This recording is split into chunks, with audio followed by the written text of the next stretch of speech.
तो डिफरेंशिएशन में क्वेश्चंस कर रहे थे प्रैक्टिस अपन ना, उसी को कंटिन्यू करते हैं, कुछ और क्वेश्चन करते हैं। एफ एक्स दे रखा है greatest integer of x into x, F dash बताओ वेयर एवर डिफाइंड, है ना। तो डिफरेंशिएबिलिटी पढ़ी है हमने, चेक कर लेते हैं कहाँ का डेरिवेटिव है, ये डेरिवेबल है, कहाँ का नहीं है।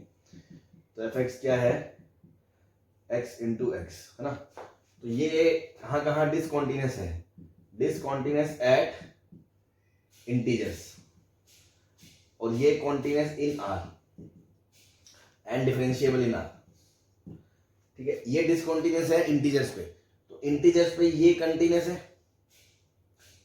ये डिसकॉन्टिन्यूस है। तो एक कंटिन्यूस एक डिसकॉन्टिन्यूस, और डिसकॉन्टिन्यूस की तीनों, हाँ जी,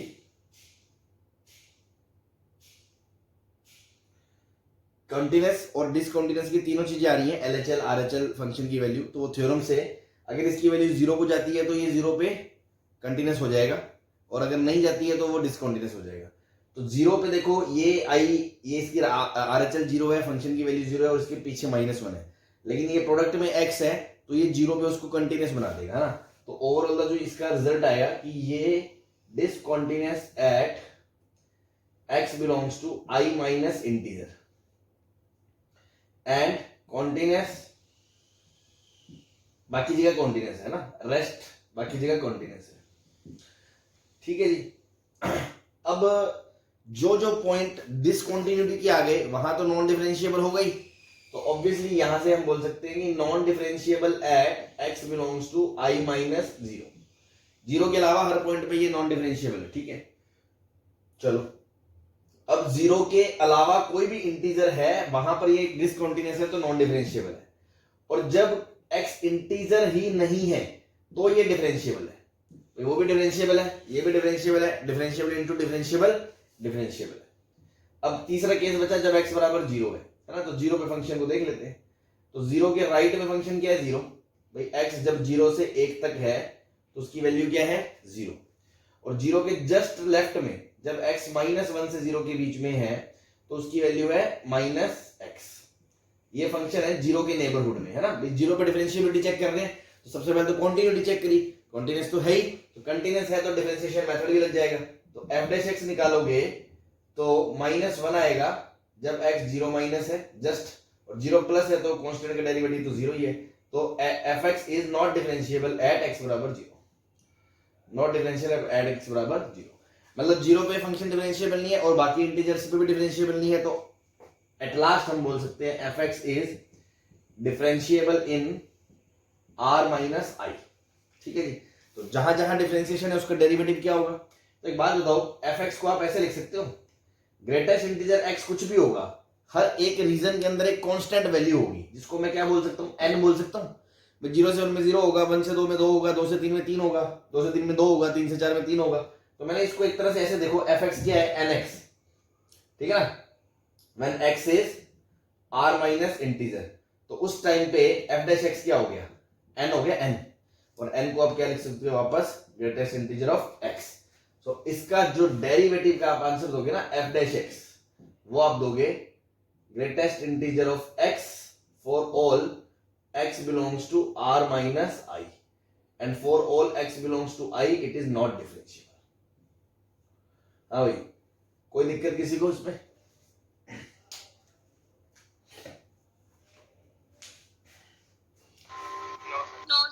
चलो लिख लो फिर इसे।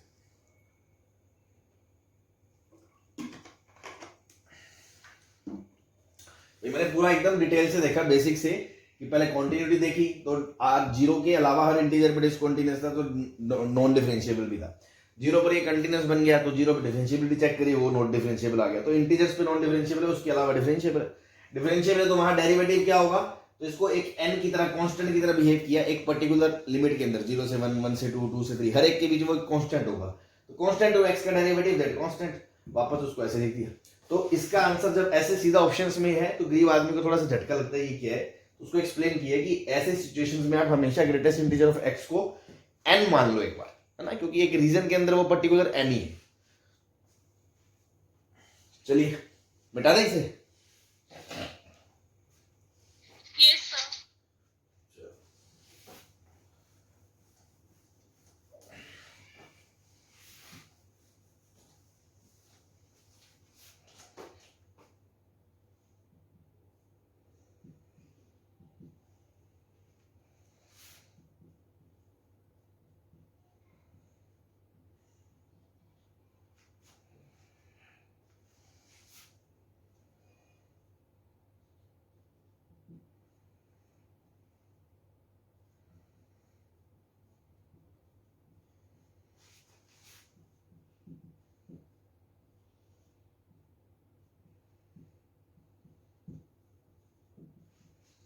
ठीक है, फंक्शन आ गया ऐसा। तो अक्सर गरीब आदमी जो अपनी आदत से मजबूर होता है वो मुंह फाड़ के डिफरेंशिएशन करना शुरू कर देता है, लेकिन मैंने आपको बताया था हमें पहले मैनिपुलेट करना है क्वेश्चंस को, है ना। और साफ साफ दिख रहा है, ये आज का नहीं, बेसिक मैथ्स 11th क्लास से पढ़ाते आते हैं कि रूट के अंदर रूट दिखे तो एक बार उसको ध्यान से देखो, क्या पता वो परफेक्ट स्क्वायर बन के रूट से बाहर आ जाए, है ना। तो थोड़ा सा इसको ऑब्जर्व करा, इसको हम लिख सकते हैं -2 into 5 into root of x minus 1। तो 2 इंटू ए बी की बात करें तो एक ए की तरह काम करेगा, एक बी की तरह काम करेगा। तो ए का स्क्वायर क्या हो गया, x माइनस 1। तो मैं इसमें एक -1 कर दूं और एक 1 कर दूं, तो x माइनस 1 प्लस 25। तो आप इसको लिख सकते हो रूट ऑफ x माइनस 1 का स्क्वायर, इसको लिख सकते हो 5 का स्क्वायर, और -2 इंटू ए इंटू बी। तो इस पूरी चीज को आप लिख सकते हो root of x minus 1 minus 5 का होल स्क्वायर, और उसके बाद उसका रूट, तो ये कट के क्या बन जाएगा, मोड बन जाएगा, mod of root x minus 1 minus 5, है ना। दूसरा बच्चा यहां गलती करता है, मोड को भूल जाता है ना, मोड को नहीं भूलना, मोड आएगा यहाँ पे। Now your y is root of x minus 1 plus mod of root of x minus 1 minus 5। अब आपको पता है मोड कैसे खुलेगा, इंटरवल दे रखा है, क्योंकि x कहां से कहां तक है, 1 से 26 के बीच। तो x माइनस 1 कहां से कहां तक होगा, 0 से 25 के बीच। तो रूट ऑफ x माइनस 1 कहां से कहां तक होगा, 0 से 5 के बीच। तो 0 से 5 के बीच कोई क्वांटिटी है, उसमें से 5 घटाओगे तो वो नेगेटिव आएगी। तो ये क्वांटिटी क्या है, नेगेटिव। अगर ये नेगेटिव है तो मोड किससे खुलेगा, माइनस से, बस खत्म कहानी। तो इस दौरान तो ये कांस्टेंट फंक्शन आ गया, y बराबर 5 आ गया, तो y डैश क्या हो गया, 0 हो गया। ठीक है जी।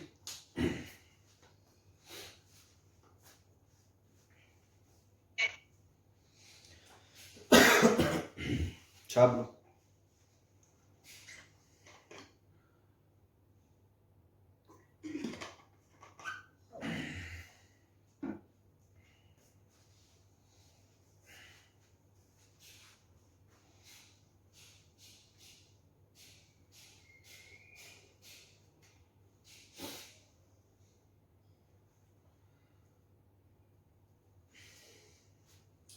चले आगे, बेटा दे। Yes sir.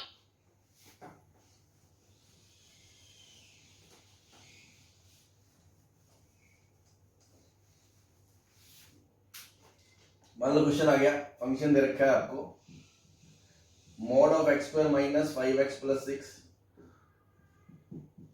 f dash x पूछ रहा है आपसे, है ना। तो इसको तो हम बहुत अच्छे से जानते हैं, x square minus 5x plus 6 में ये रूट 2 है, ये रूट 3 है, इसका मोड लोगे तो ये ग्राफ यूं उछल के चला जाता है ना। ये हमने कई बार स्टडी करा है, हमने बताया था यहाँ ये नॉन डिफरेंशिएबल है, यहाँ नॉन डिफरेंशिएबल है, शार्प कॉर्नर है। यहाँ ये x square minus 5x plus 6 है, इधर भी इसकी definition x square minus 5x plus 6 है, बीच में इसकी जो डेफिनेशन है वो होगी 6 plus 5x minus x square, है ना। ये आपको पता है, इसको आप ऐसे ओपन करते हो, x square minus 5x plus 6, जब इसके अंदर की क्वांटिटी पॉजिटिव है वो कब से कब तक है, माइनस इन्फिनिटी से 2 यूनियन 3 से इन्फिनिटी, और जब 2 से 3 के बीच में है x, उस टाइम पे इसको लिखोगे ये -6 आएगा, हाँ। उस टाइम इसको लिखोगे minus x square plus 5x minus 6। ठीक है, अब ये भी कॉन्टिन्यूस डिफरेंशिएबल, ये भी कॉन्टिन्यूस डिफरेंशिएबल, बस शार्प कॉर्नर 2 ही है, इसके अलावा कोई दिक्कत नहीं है। तो f डैश x को आप सीधा लिख सकते हो 2x minus 5 when x belongs to minus infinity से 2 ओपन 3 से इन्फिनिटी, और 5 minus 2x when x belongs to 2 से 3, और 2 और 3 पे नॉन डिफरेंशिएबल है। ठीक है, बस बता दो वैल्यू।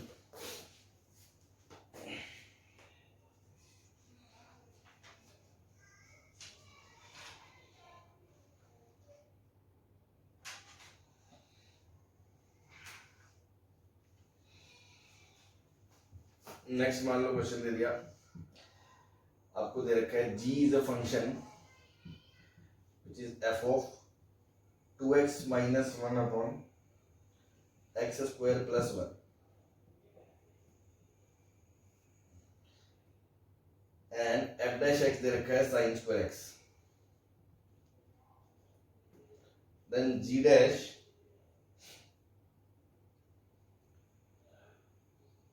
जीरो पूछा है आपसे। ठीक है जी, एक कंपोजिट की तरह होगा एक तरह से ना। जी डैश जीरो क्या होगा भाई, जी एक्स ये है, जी डैश एक्स क्या होगा, F dash upon into f dash of 2x minus 1 upon x square plus 1 into इस अंदर वाले फंक्शन का डेरिवेटिव। तो अंदर वाले फंक्शन का डेरिवेटिव क्या है, u बाई वी रूल लग जाएगा, तो x स्क्वायर प्लस 1 का होल स्क्वायर ऊपर as it is x square plus 1 into 2x का derivative 2 minus 2x minus 1 as it is into इसका डेरिवेटिव 2x, ये आ गया आपका। और f डैश x आपको क्या दे रखा है, साइन स्क्वायर x, तो आप इसको लिख सकते हो साइन स्क्वायर भाई f डैश, ये आर्ग्यूमेंट और ये आर्ग्यूमेंट सेम है, तो ये आर्ग्यूमेंट ही साइन के अंदर जाएगा, 2x minus 1 upon x square plus 1 into यहां से इसको देखो 2x स्क्वायर प्लस 2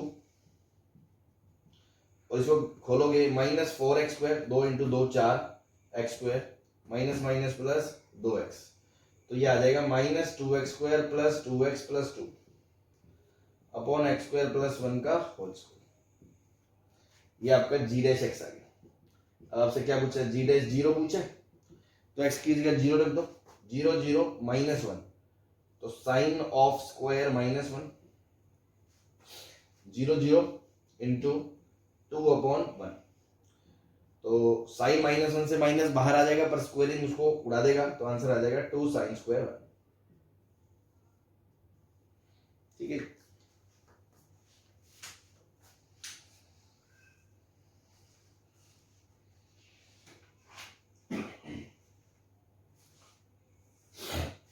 बता दे। Yes, sir.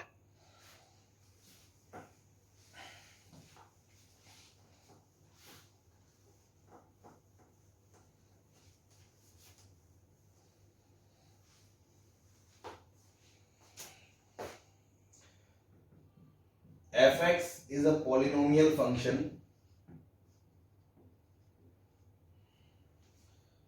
of 3 degree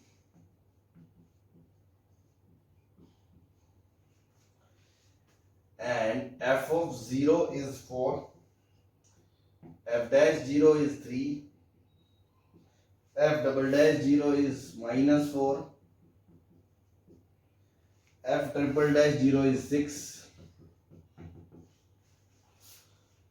और पूछा है आपसे f dash 1।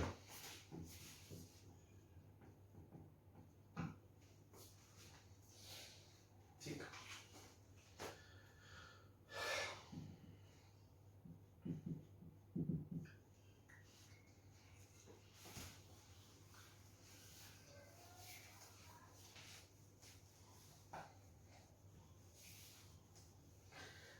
तो देखो पता है आपको क्यूबिक फंक्शन है ये 3 डिग्री का पॉलिनोमियल, तो आप फंक्शन मान लो y बराबर ax cube plus bx square plus cx plus d fx। अब आपको क्या रखा है, 0 पे वैल्यू 4 है, तो f ऑफ 0 पे वैल्यू 4 है, मतलब कि किसकी वैल्यू आ गई, वो d की वैल्यू आ गई। f डैश x निकालोगे तो वो कितना आएगा, 3ax square plus 2bx plus c। f dash की 0 पे वैल्यू दे रखी है 3, मतलब c की वैल्यू आ गई। फिर f डबल डैश x की वैल्यू होगी आपकी 6ax plus 2b। f double dash 0 की वैल्यू आपको दे रखी है -4, जो 2b की बराबर होगी, तो b की वैल्यू कितनी आ जाएगी आपकी -2। फिर एफ ट्रिपल डैश एक्स निकालोगे आप, वहां से क्या आ जाएगा 6a, वो किसके बराबर है, एफ ट्रिपल डैश 0 6, तो a की वैल्यू क्या आ गई 1 आ गई, a आ गया, b आ गया, c आ गया, d आ गया, बस अब आपसे एफ एक्स आ गया अब आपके पास, x cube minus 2x square plus 3x plus 4। और आपसे पूछा क्या एफ डैश 1, तो एफ डैश एक्स निकाल लो, 3x square minus 6x plus 3, और एफ डैश 1 रख दो इसमें, 3 माइनस 6 प्लस 3 0 आ गया।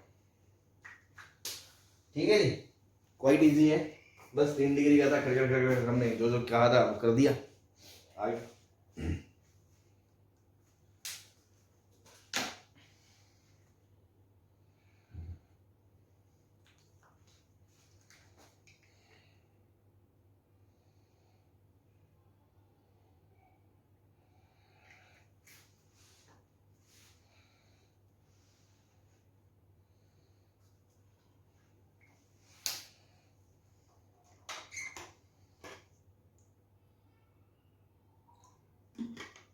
चले। Yes, sir.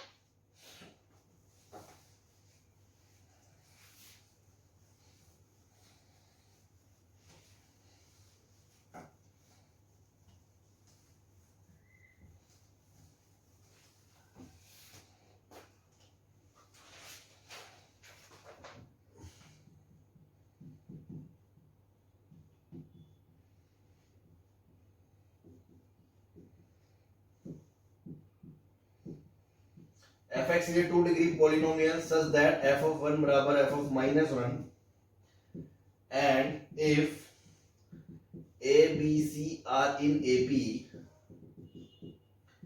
then f dash a, f dash b, f dash c are in AP, GP, HP।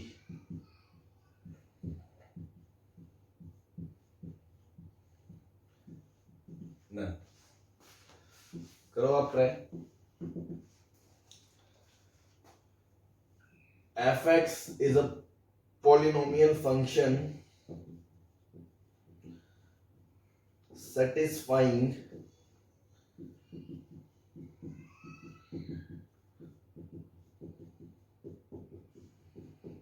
f of x into f of 1 by x बराबर f of x plus f of 1 by x, and if a b c are in GP, then f dash a, f dash b, f dash c are in AP, GP, HP।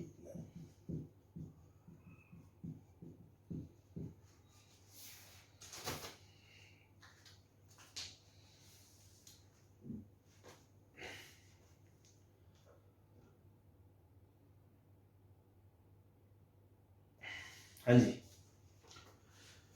तो देखो 2 degree polynomial है ना, और कैसा होगा 2 degree polynomial function, ऐसा होता है ax square plus bx plus c, f of 1 बराबर f ऑफ माइनस 1 दे रखा है, तो a plus b plus c बराबर a minus b plus c। Sir AP आएगा सर।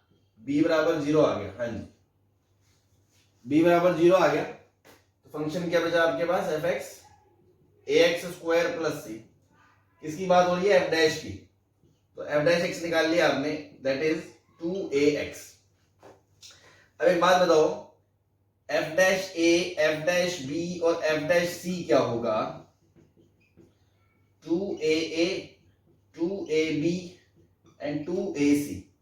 अब क्योंकि abc AP में है, तो अगर किसी AP को किसी कांस्टेंट से मल्टीप्लाई कर दोगे तो वो AP में ही रहेंगे, तो ये भी किसमें हो गए, AP में हो गए। सही है,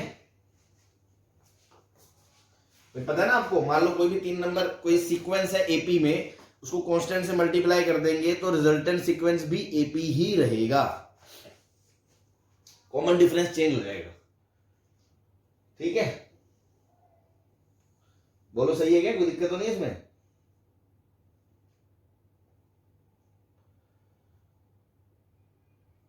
हाँ भाई, क्लियर है No, सब? sir. हाँ, F x is a polynomial function, इसको देखते हुए आंखों में चमक आती है?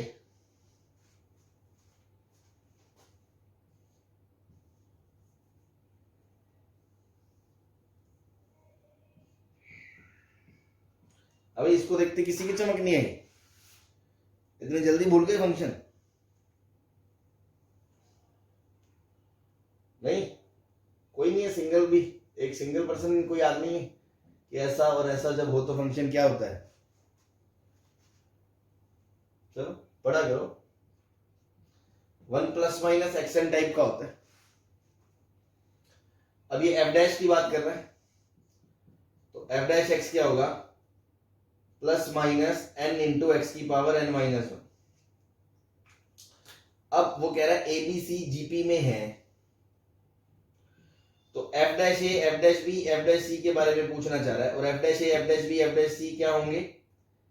एन इंटू ए की power n minus one, n into b की power n minus one, n into c की पावर एन। भाई या तो तीनों पॉजिटिव होंगे या तीनों नेगेटिव होंगे, वो मैटर नहीं करता, उसको छोड़ो। मतलब तीनों से मतलब नहीं, मतलब या तो तीनों ऐसे होंगे या तीनों ही माइनस के साथ आएंगे, वो एबीसी पे डिपेंड करता है। उस तो मैंने एक ले लिया, मान लो प्लस का ही ले लिया, ठीक है ना, या मान लो ऐसे ले लो यार, उससे कोई फर्क नहीं पड़ता। तो अगर एबीसी एपी नहीं है तो इस इनके बारे में कुछ, जीपी में है तो इसके बारे में कमेंट कर सकते हो क्या, या नन आंसर बोल दे?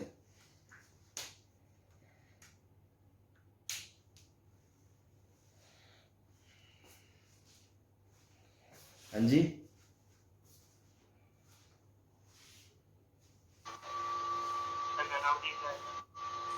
नन ऑफ दी जाएगा।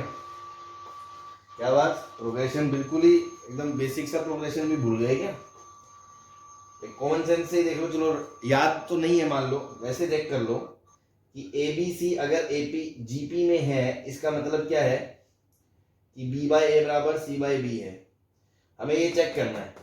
हालांकि ये तो याद होना चाहिए कि सेम पावर से अगर रेज कर दे नंबर्स को, मान लो 3 नंबर जीपी में है, सेम पावर से रेज कर दें तो जीपी ही रहती है, कांस्टेंट से मल्टीप्लाई कर दें तो जीपी ही रहती है। आपको ये प्रॉपर्टी नहीं भी याद तो चेक तो कर ही सकते हो तुम कि n into b n minus one upon n into a n minus one क्या होगा? b अपॉन ए की पावर n माइनस वन। ऐसी तीसरा नंबर अपॉन दूसरा नंबर n इंटू सी की power n minus one upon n into b की power n minus one क्या होगा? c अपॉन बी की पावर n माइनस वन। तो जब ये दोनों बराबर है तो ये दोनों बराबर नहीं होंगे? Yes, sir. तो भाई जीपी में होंगे, इसमें क्या है? तो वैसे ये प्रॉपर्टीज है, आपको प्रोग्रेशन की प्रॉपर्टीज नहीं याद कि भाई 3 नंबर अगर जीपी में है, उसको किसी कांस्टेंट से मल्टीप्लाई कर दें, नॉन जीरो कांस्टेंट से, तो वो जीपी ही रहेगी। दूसरी चीज, अगर किसी 3 नंबर मान लो जीपी में, मान लो 2 4 8, तीनों की पावर 2 2 कर दी, मतलब 2 की पावर 3, 4 की पावर 3, 8 की पावर 3, तो भी वो जीपी रहेगी। कॉमन रेशियो बस 2 की पावर 3 बन जाएगा, जीपी तो रहेगी ना सेम पावर से रेज करने में। तो ये बेसिक प्रॉपर्टीज याद होनी चाहिए प्रोग्रेशन की। चलो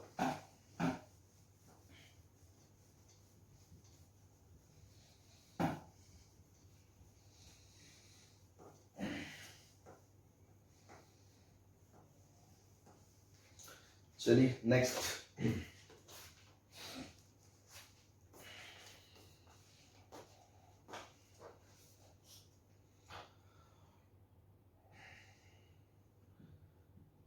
fx is biquadratic monic polynomial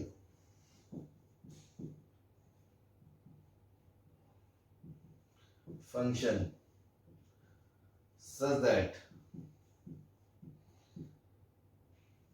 f of 1 बराबर f of 3 बराबर f of 5 बराबर f dash 7 बराबर 0। Find fx।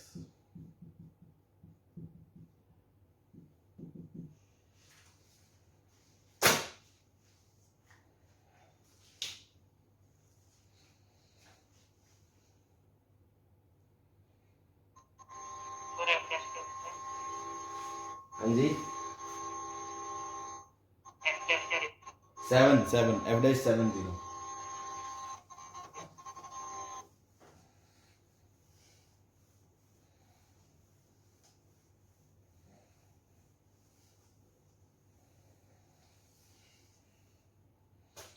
हाँ भाई, पहली बात तो कोई इस शब्द का मतलब जानता है क्या?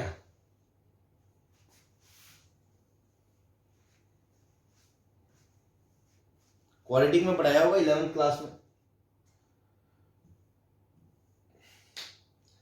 याद नहीं है बेटा तुम्हें? 11वीं की चीजें पढ़ाई कर लो, पढ़ाई बता रहा हूं मैं।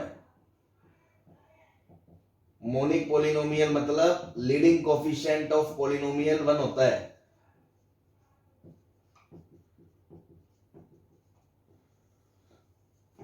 ठीक है जी। नेक्स्ट देखो, 1 पे वैल्यू 0 है, 3 पे वैल्यू 0 है, 5 पे वैल्यू 0 है, मतलब 135 इसके रूट हो गए। 135 इसके रूट हो गए तो x - 1 x - 3 x - 5 इसका फैक्टर हो गया। बोलो हाँ, 1 3 2 रूट हो गए। अब चौथा फैक्टर मुझे नहीं पता, उसको मैंने बोल दिया अल्फा। तो 4 रूट होंगे ना, आपको पता है ना कि या तो इमेजिनरी रूट आते नहीं है, आते हैं तो पेयर में आते हैं। 3 आ गए तो चौथा भी रियल नंबर आएगा ही, तो मैंने ऐसे 4 फैक्टर में उसको स्प्लिट कर दिया, चौथा मान लिया। लीडिंग कोफिशिएंट बाहर ए लगाते हैं, लेकिन उसकी जरूरत नहीं है क्योंकि आपको मोनिक बोल दिया, मोनिक बोल दिया मतलब A1 है। ठीक है जी। तो इस 3 का यूज तो हमने ऐसे करा smartly. Now f dash x क्या होगा? अब देखो, आपको पता है कल ही मैंने बताया था f1 f2 f3 f4 का डैश क्या होता है? f1 का डैश, f2 f3 f4, फिर f2 का डैश, फिर इसी तरह लास्ट में चौथे का डैश, है ना? एक एक करते जाओ। तो पहले इसका डिफरेंशिएट कर दिया तो ये बच गया x - 3 into x - 5 into x - alpha.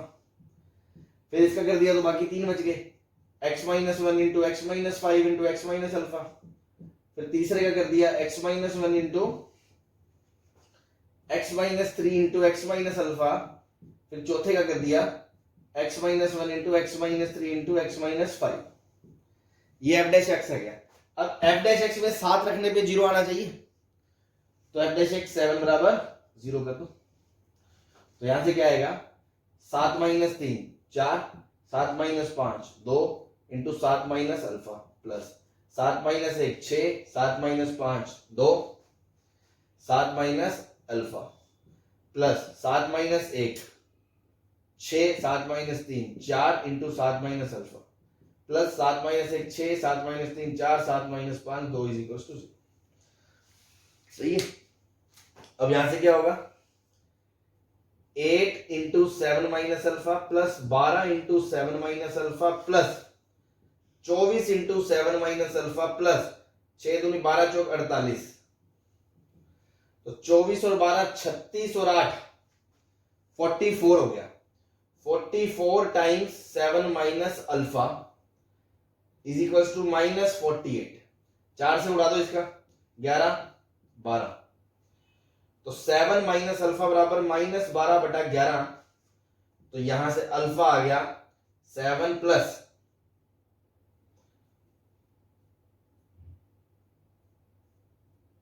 12/11।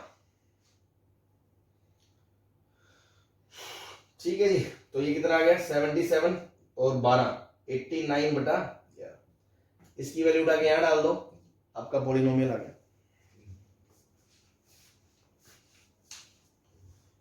हाँ भाई, समझ में आ गया?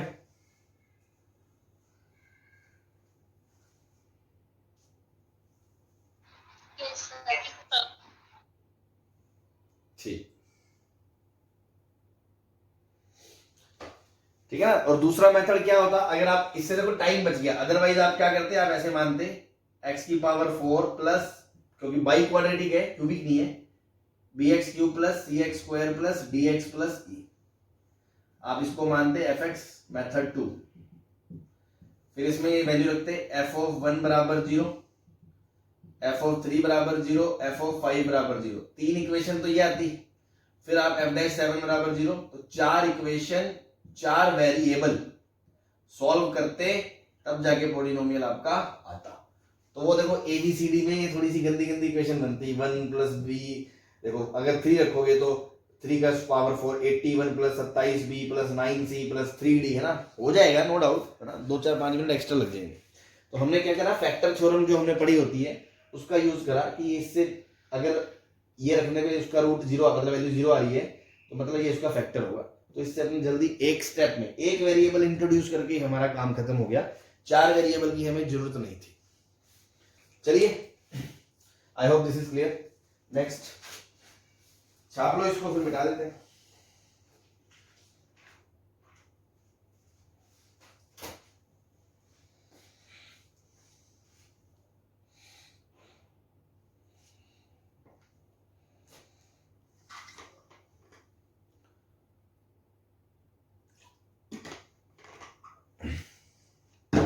मिटा दे।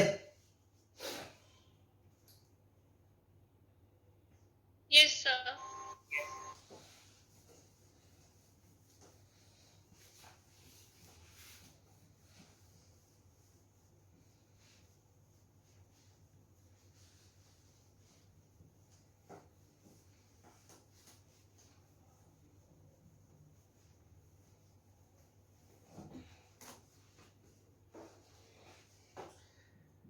fx is a polynomial function such that f of 2x बराबर f dash x into f double dash x। Find polynomial.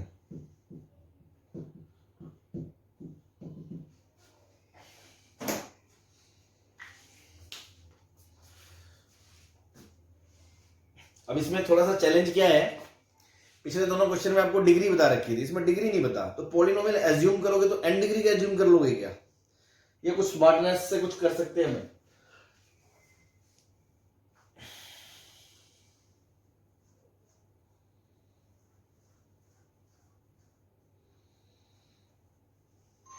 वो कंडीशन क्या लिखी है? f of 2x बराबर f dash x into f double dash x।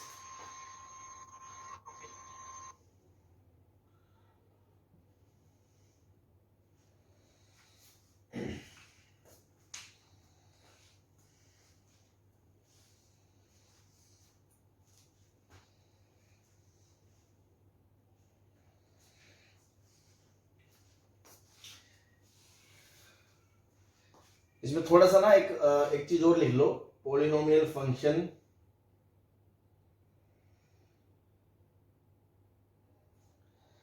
थोड़ा सा मैं modify कर देता हूं। F x is a polynomial function of degree n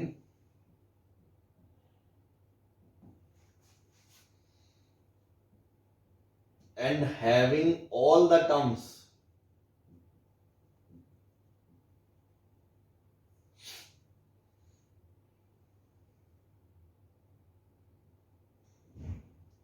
of exponent less than equals to f। ठीक है ना, ये मैंने ये लिखा है कि डिग्री उसकी n है ना, तो डिग्री तो n है ही, और उसके अंदर n से छोटे पावर वाले सारे टर्म्स अवेलेबल है ना। जैसे कहने का भावार्थ ये है, मान लो ax square plus bx plus c0 quadratic है, तो ये एक फंक्शन है 2 डिग्री का, तो 2 डिग्री का क्वाड्रेटिक तो ये भी कहलाता है, उसके अंदर x हो या ना हो, और ये ना हो तो भी वो 2 डिग्री कहलाता है। लेकिन मैंने कहा अगर वो n डिग्री का है तो उसके छोटे वाले सारे टर्म प्रेजेंट है, ये भी है और ये भी है, ये कहना चाह रहा हूं मैं क्वेश्चन। बात समझ में आ गई आपको? ठीक है जी। तो देखो यहाँ थोड़ा सा स्मार्टनेस का गेम कैसे है, मान लो इसकी डिग्री n है, अगर fx की डिग्री कितनी है, n है, तो f of 2x की डिग्री भी तो n ही होगी भाई। x की जगह 2 रखने से 2x रखने से डिग्री थोड़ी बदल जाएगी, पावर तो वही रहेगी, और क्योंकि उससे छोटे सारे टर्म है तो f डैश की डिग्री कितनी होगी, n-1, और f डबल डैश की डिग्री कितनी होगी, n-2। ये बात समझ में आती है भाई? एक उससे कम हो जाएगा भाई, क्वाड्रेटिक का डिफरेंशिएशन क्या आएगा, लीनियर, लीनियर क्या आएगा, 0। तो अगर इसकी डिग्री n, ये तभी तो होगा जब सारे टर्म प्रेजेंट है। मान लो क्वाड्रेटिक है और उसके अंदर कुछ है ही नहीं, सिर्फ एक्स स्क्वायर का कोफिशिएंट है,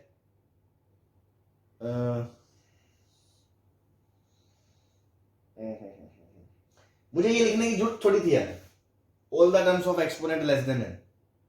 अगर उसकी डिग्री n है तो उसके जो डेरिवेटिव की डिग्री n-1 ही तो होगी।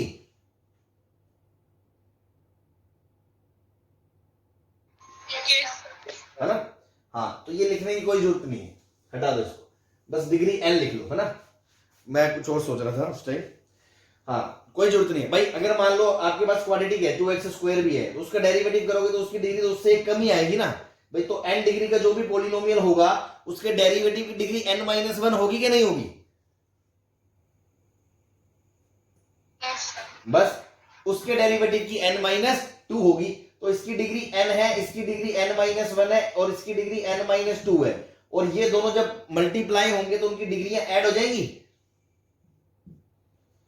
तो यहां से n की वैल्यू क्या आ गई? 2n-3, n की वैल्यू 3 आ गई, है ना। तो जो मेन चैलेंज था इसमें डिग्री पता करना कि पॉलिनोमियल मानने के कौन से डिग्री का माने, तो डिग्री पता करनी थी। इसलिए मैंने कहा देखो इसकी डिग्री n है, इसकी n-1 है, इसकी n-2 है, तो इसकी डिग्री जब आपस में प्रोडक्ट होंगे, मान लो स्क्वायर और क्यूब मल्टीप्लाई होते हैं तो उनकी डिग्री 5 बन जाती है, तो ऐड हो जाती है। तो मैक्सिमम डिग्री इसकी ऐड होगी, इसकी है इधर है, तो इससे यहां से n क्या आ गया 3, मतलब 101% ये पॉलिनोमियल क्यूबिक ही होगा।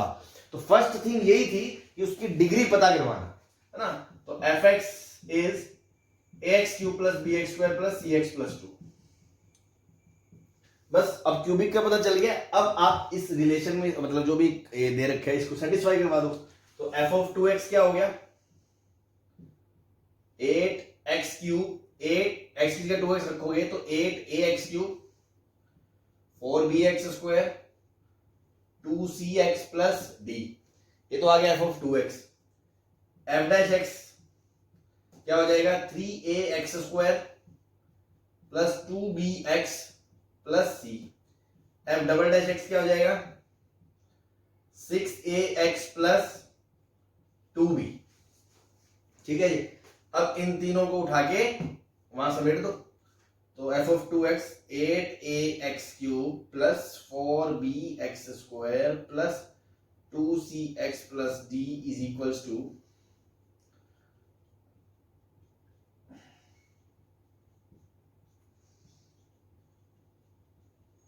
ठीक है। अब देखो ये रिलेशन तो हमेशा ही ट्रू है, उसने कोई ऐसे थोड़ी कि एक वैल्यू के लिए, भाई this is always true, it means this is an identity. और अगर आइडेंटिटी है तो आपको पता है दोनों तरफ कोफिशिएंट कंपेयर कर सकते हो आप, तो आप कोफिशिएंट कंपेयर कर दो,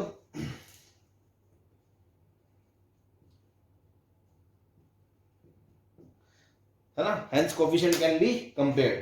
तो उधर से x³ का कोफिशिएंट क्या आएगा? 8a 8a, और इधर से x³ कैसे कैसे बनेगा? जब ये x² इस x से गुना होगा, और कोई ऑप्शन नहीं है x³ बनने का। तो 3a × 6a 3a × 6a, तो देखो ये आ गया 8a = 18a²। तो यहां से क्या आ गया? a = 0 या a = 4/9। 0 हो नहीं सकता, क्योंकि अगर 0 हो गया फिर तो क्यूबिक ही नहीं बचेगा, है ना। इसलिए a = 4/9 ही होगा। ऐसे ही कोफिशिएंट ऑफ x² कंपेयर कर लो, x² का कोफिशिएंट कंपेयर, उधर से कितना आएगा? 4b, और इधर से देखो x² कैसे कैसे बनेगा? जब ये x² इस कांस्टेंट से गुना होगा तो 3a × 2b मतलब 6ab, प्लस जब ये x इस x से गुना होगा तो 6 × 2 12ab 12ab मतलब 18ab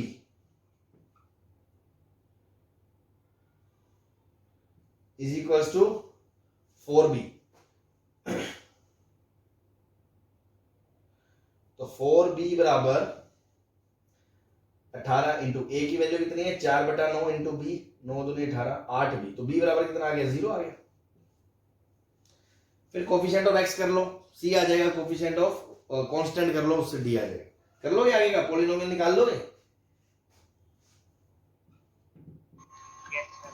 ठीक है, कर लो इसे कंप्लीट। भाई उधर से 2c आ गया, इधर से x कैसे आएगा? जब ये c इससे, जब ये 6 से इससे गुना होगा c से, तो 6ac 6 से × c, या ये 2b इससे गुना होगा b से 4b², तो ये तो 0 हो गया। तो अब क्या आ गया? c = 3ac आ गया। तो 3 × a की जगह 4/9, तो यहां से c भी 0 आ गया, c भी 0 आ गया, शायद d भी 0 आ गया, आई थिंक, है ना। बाकी कोई कैलकुलेशन मिस्टेक होगी हो तो आप क्रॉस चेक कर लेना। आई थिंक तीनों 0 आ रहे हैं, तो जो फंक्शन बचेगा अपना दैट वुड बी 4/9 x³ यही आंसर आएगा। फिर भी आप एक बार क्रॉस चेक कर लेना, है ना। मेथोडोलॉजी पे ध्यान दे कि सबसे पहले डिग्री फाइंड करनी थी, डिग्री पता कर ली हमने, उसके बाद मान लिया फंक्शन, फिर जो कह रहा था वो कर दिया, उसमें रख दिया, बिकॉज ये आइडेंटिटी है, कोफिशिएंट कंपेयर कर लिए, ठीक है ना। उससे आंसर आ जाएगा। कोई दिक्कत?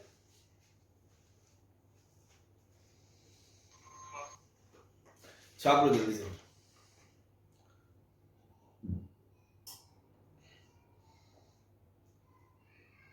मिटा दे। Yes, sir.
अच्छा क्वेश्चन है, देखते हैं इसको। दो तो आपको चीजें दे रखी हैं कि ये इसके बराबर है, ये इसके बराबर है, और एक फंक्शन डिफाइन कर रखा है कैपिटल एफ एक्स, उसके बारे में बस क्वेश्चन में ये दे रखा है इसकी वैल्यू ये है तो ये बता दो। तो देखो एग्जाम में क्वेश्चन आएगा तो सबसे पहले तो आपको क्वेश्चंस में डेरिवेटिव्स इन्वॉल्व है तो आपको फील आ जानी चाहिए कि हमें डिफरेंशिएशन करना है, ठीक है जी। या तो डिफरेंशिएशन करना है या कैपिटल एफ एक्स निकालना होगा, उसकी जो बेसिक डेफिनेशन थी लिमिट वाली, कैपिटल एफ डैश एक्स बराबर F of x plus H minus, है ना। लेकिन वैसा कुछ क्वेश्चन में दिया नहीं है F of x plus H से रिलेटेड, ना ही वो फंक्शन रूल यहाँ यूज हो रहा है, तो उसके बारे में अपन ने सोचा नहीं। अदरवाइज डिफरेंशियलिटी के लास्ट में जो क्वेश्चंस कर रहे थे वो भी इस कैडर में आते हैं। तो अभी तो डिफरेंशिएशन की बात चल रही है तो मैं डिफरेंशिएशन कर देता हूँ इसका, है ना। ऑब्वियसली क्वेश्चन में गिवन है एफ का डबल डैश दिखा रखा है, मतलब एफ डिफरेंशिएबल है, जी का भी बोल लो, मान लो लिखा है डिफरेंशियल डिफरेंशियल सब है, ठीक है ना, क्योंकि जी एफ डैश के बराबर है, एफ डैश है मतलब जी भी डिफरेंशिएबल है, ठीक है ना। तो कैपिटल एफ को डिफरेंशिएट करा हमने,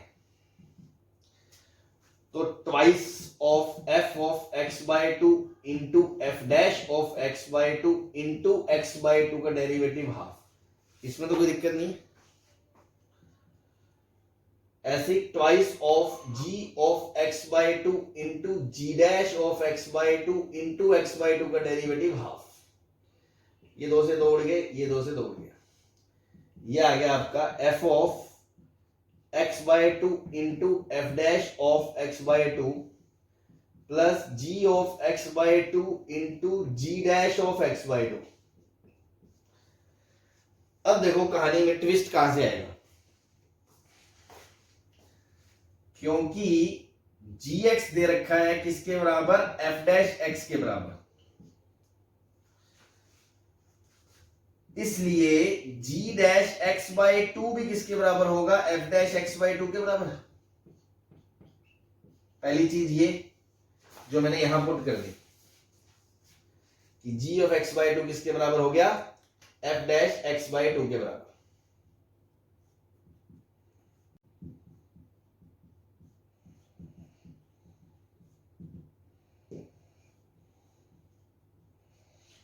नाउ दोबारा देखें, इसको मैं डिफरेंशिएट कर दूं अगर इसको, तो उससे क्या आएगा, जी डैश एक्स आ जाएगा, क्योंकि मुझे दूसरा जी डैश के बारे में सोचना है और जी डैश के बारे में और कोई इंफॉर्मेशन नहीं है। इसको डिफरेंशिएट करके जी डैश की इंफॉर्मेशन आ रही है कि वो एफ डैश एक्स के बराबर है, इसका डेरिवेटिव बराबर इसका डेरिवेटिव, आइडेंटिटी है, ये इक्वेशन नहीं है ना, ये इसके बराबर। अब एफ डबल डैश किसके बराबर दे रखे हैं, माइनस एफ के, तो जी डैश एक्स बराबर किसके हो गया, माइनस एफ एक्स के। तो यहां से ये चीज भी आ जाएगी, जी डैश एक्स बाय टू किसके बराबर हो जाएगा, minus of f of x by to के।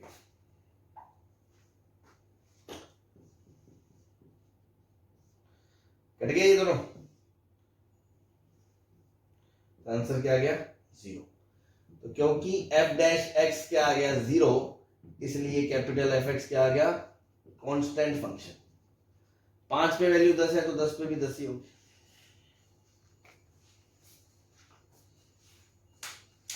ठीक है,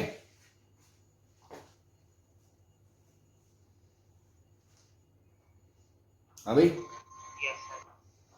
चलो चलो।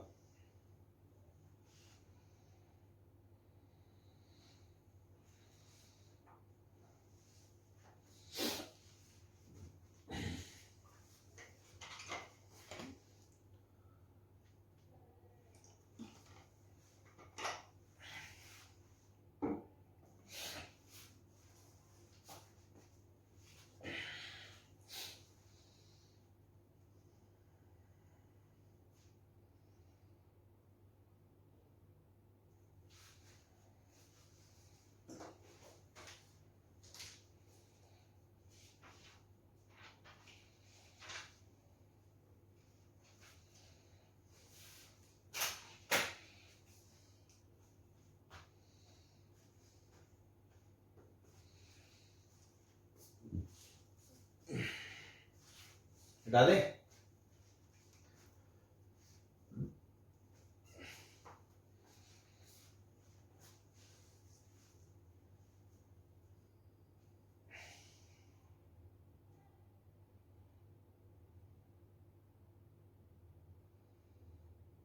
Yes, sir.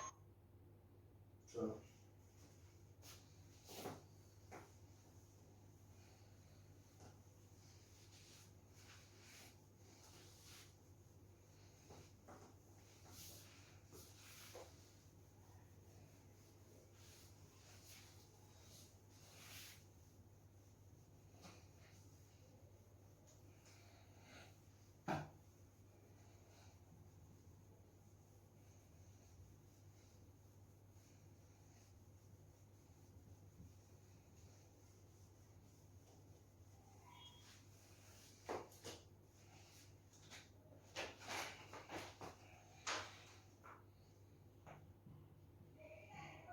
एफ एक्स दे रखा है साइन इनवर्स के अंदर 3x plus 2 greatest integer minus fraction part of 3x plus bracket में x minus fraction part of 2x। ये फ्रैक्शन पार्ट हो गया आपका x बिलोंग्स टू 0 से लेके पाई बाय 12 की बात हो रही है, और जो आपका g ऑफ एफ एक्स है वो दे रखा है x for x belongs to 0 से पाई बाय 12। ठीक है, और आपसे पूछा है g का g डैश पाई बाय 3 की वैल्यू पूछी है, g डैश पाई बाय 3 की वैल्यू पूछी है। ठीक है, इसको करो आप ट्राई। हाँ भाई, तो पहले तो f को थोड़ा सा समेटे, इतना बड़ा रायता फैला रखा है इसने। फिर गोफ बराबर x है, मतलब g f का इनवर्स है, फिर इनवर्स की बात करेंगे उसके, फिर उसका डेरिवेटिव निकालेंगे ना, बहुत सारी बातें हैं। तो पहले शुरू करते हैं सबसे अंदर से। x कहां से कहां तक है, 0 से पाई बाय 12 तक, तो 2x कहां से कहां तक होगा, 0 से पाई बाय 6 तक। 2x 0 से पाई बाय 6 है, तो fraction part of 2x, fraction part के ग्राफ क्या होता है, 0 से 1 के बीच में उसकी इक्वेशन x ही होती है। तो क्योंकि ये 0 से 1 के बीच है, तो जो फ्रैक्शन पार्ट ऑफ 2x है, क्या वो 2x ही लिखा जा सकता है, बोलो भाई। इसकी इक्वेशन होती है ना, ये x होता है, ये x माइनस 1 होता है, ये x प्लस 1 होता है। फ्रैक्शन हटाना हो तो कैसे लिखते हैं, तो कोई फ्रैक्शन खुद 0 से 1 के बीच है तो उसका जो फ्रैक्शनल पार्ट है उसका इनपुट मतलब वही आउटपुट हो जाएगा सीधा एज इट इज y बराबर x लाइन पे, तो ये 2x बन गया, तो ये बन गया 2x। तो देखो ये चीज क्या बनेगी, ये चीज x माइनस 2x क्या बचा माइनस x, और पहले क्या है 3x, तो 3x माइनस 2x फिर बना 2x, फिर 2x के बाहर ये फ्रैक्शन पार्ट है, अगेन ये वापस 2x। सुन रहे हो, लिख लेना है क्वेश्चन में कि ये सब GIF है और ये सारे फ्रैक्शन है। अब मैं यहां तक पहुंच गया, मतलब बड़े वाले फ्रैक्शन के अंदर मैंने लिखा है greatest integer of 3x plus 2 minus 2x, यहां तक आ गया मैं। आपको पता है ग्रेटेस्ट इंटीजर में मैं बाहर निकाल सकता हूं 2 को, प्रॉपर्टी होती है, तो इसको मैंने लिख दिया 3x प्लस 2 माइनस 2x का फ्रैक्शन पार्ट। अब क्योंकि x कहां से कहां तक है 0 से पाई बाय 12 तक है, तो जो 3x है वो कहां से कहां तक होगा 0 से पाई बाय 4 होगा, और पाई बाय 4 होता है लगभग 0.7 के आसपास, तो 0 से 0.7 के बीच का कोई भी नंबर लो उसका ग्रेटेस्ट इंटीजर 0 ही आएगा, तो ये निपट गया। तो बचा क्या 2 माइनस 2x का फ्रैक्शन पार्ट, ठीक है जी, 2 माइनस 2x का फ्रैक्शन पार्ट। अब सोचो 2x कहां से कहां तक है 0 से पाई बाय 6, क्योंकि 2x कहां से कहां तक है 0 से पाई बाय 6, तो माइनस 2x कहां से कहां तक होगा माइनस पाई बाय 6 से 0, तो उसमें जब 2 ऐड कर दोगे तो 2 माइनस 2x कहां से कहां तक होगा 2 माइनस पाई बाय 6 से 2 तक। तो ये जो क्वांटिटी है क्या ये 1 से लेके 2 के बीच आ गई, Yes, sir. तो 1 से लेके 2 के बीच इसकी इक्वेशन क्या होती है x माइनस 1 होती है नहीं होती है,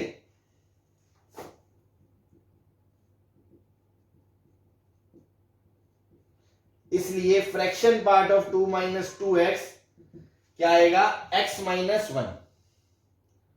मैं दोबारा बता दूं फ्रैक्शन पार्ट ऑफ x होता है x माइनस 1, इसलिए fraction part of 2 minus 2x आएगा 2 minus 2x minus 1, that is 1 minus 2x।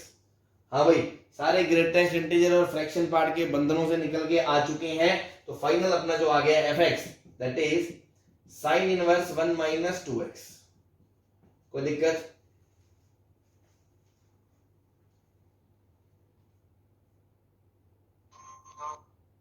चलो अब अगेन माइनस 2x कहां से कहां तक है माइनस पाई बाय 6 से लेके 0 तक, उसमें 1 ऐड करोगे तो 1 माइनस 2x कहां से कहां तक हो गया 1 माइनस पाई बाय 6।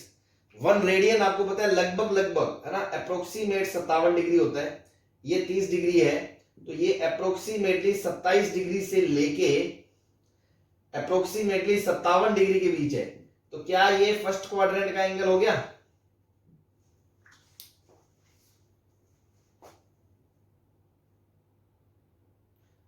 बोलो।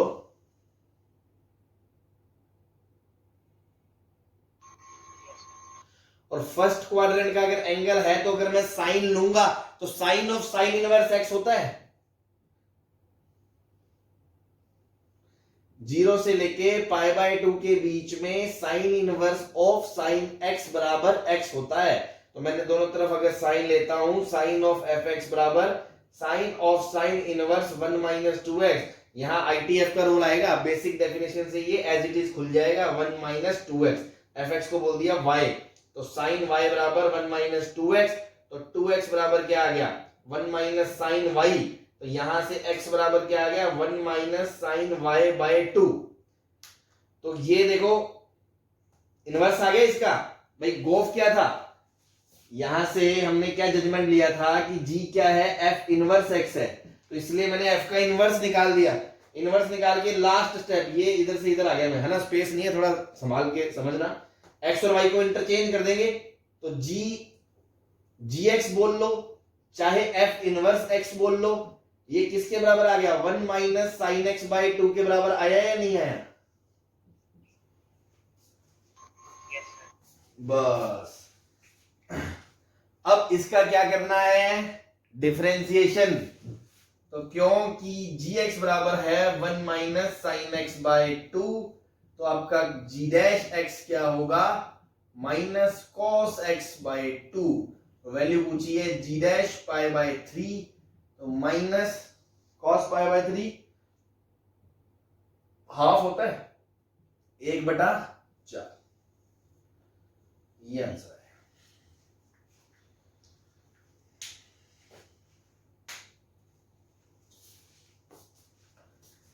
Sorry sorry sorry sorry, pi by 3 थोड़ी होगा, अपन ने 0 से पाई बाय 12 डिफाइन करा है ना, पाई बाय 3 नहीं होगा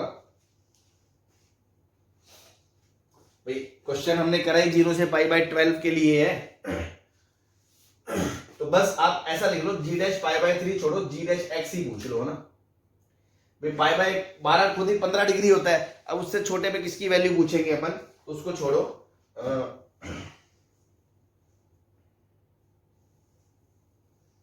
बस इसका आंसर दे दो ये वाला।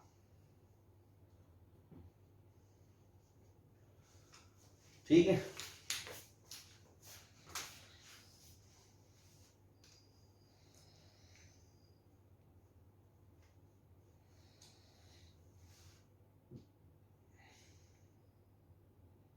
सर पाई बाय 3 पे भी वैल्यू आई जाएगी,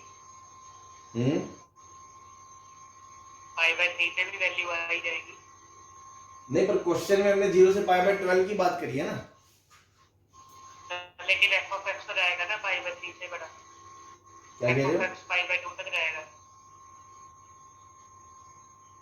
सर जी का जो जी का इनपुट है वो तो एक्स है ना, वो कौन सा एक्स है? एक सेकेंड, एफ एक्स कहां गया, ये रहा। हाँ ये नहीं, कहां जा रहा है,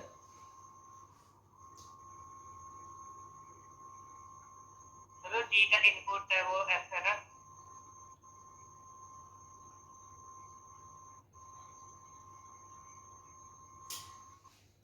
जी का जो इनपुट है वो एफ है, हाँ तो एफ की रेंज कहां से कहां तक है, ये देखो ना आप।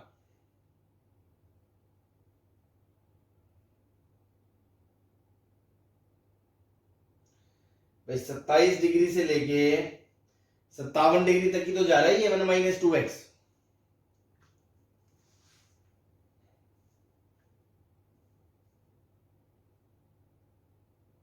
बोलो, सर साइन इनवर्स 1 तो पाई बाय 2 नहीं होता। साइन इनवर्स है, साइन इनवर्स 1 पाई बाय 2 होता है, हाँ तो फिर F of x pi by 2 तक जाएगा। अच्छा अच्छा, ये आर्ग्यूमेंट है ना, आर्ग्यूमेंट, सॉरी सॉरी, है ना, गलत बोल दिया मैंने। Yes sir.